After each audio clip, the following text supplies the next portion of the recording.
right, ladies and gentlemen, so today we're going to be starting chapter 9, and chapter 9 is about something called the Pythagorean theorem. Now, the Pythagorean theorem relates the sides of a right triangle.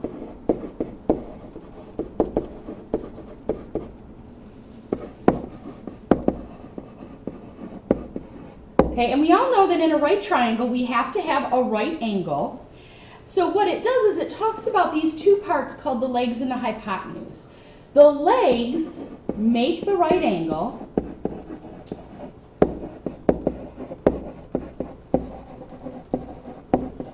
and are given the letters A and B.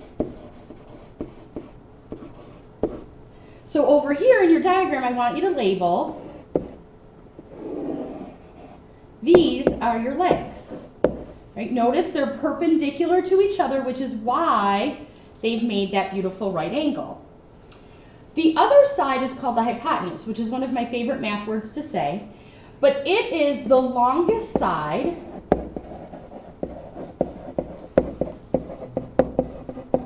and it's always across from the right angle.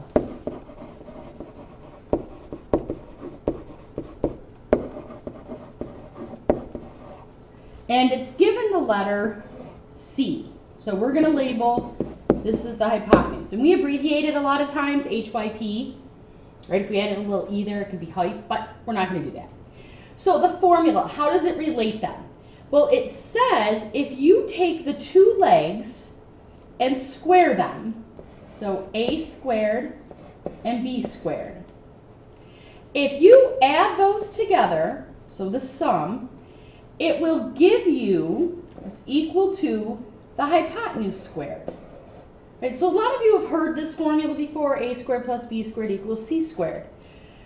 So that's what it's doing. It's saying if I take the two legs, square them and add them together, it should be the same side as the third side, the hypotenuse squared.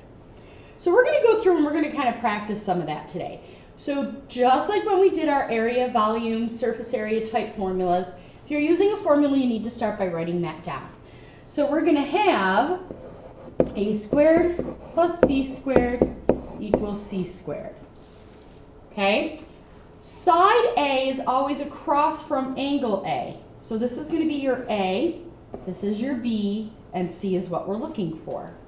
So now I'm going to take out my A and B and I'm going to put my numbers in. So we're going to have 8 squared plus 6 squared equals C squared.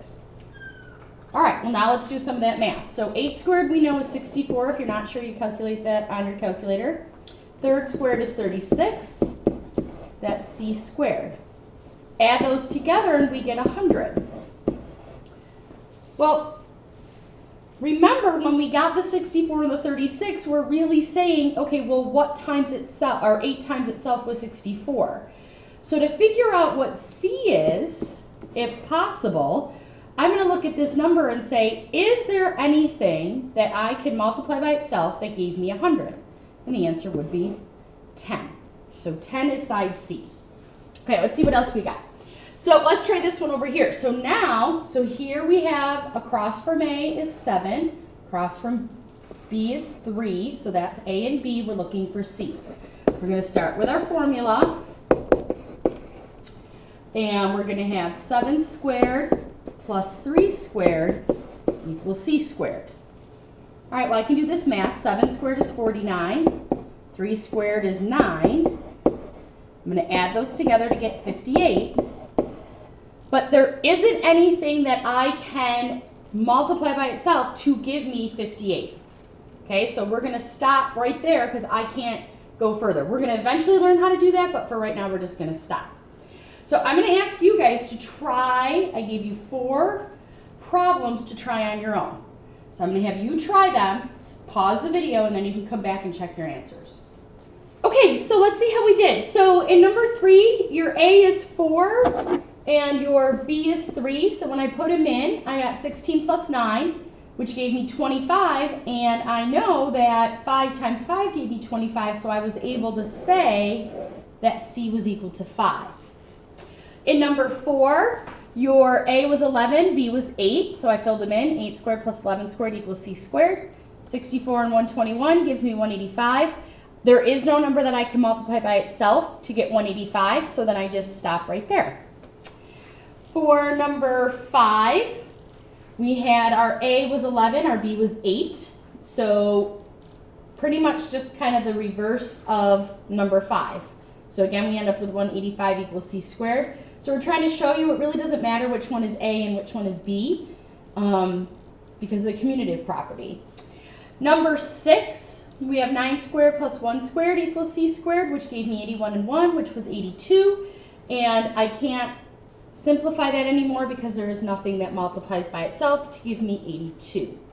So my lesson summary, let's take a look down here.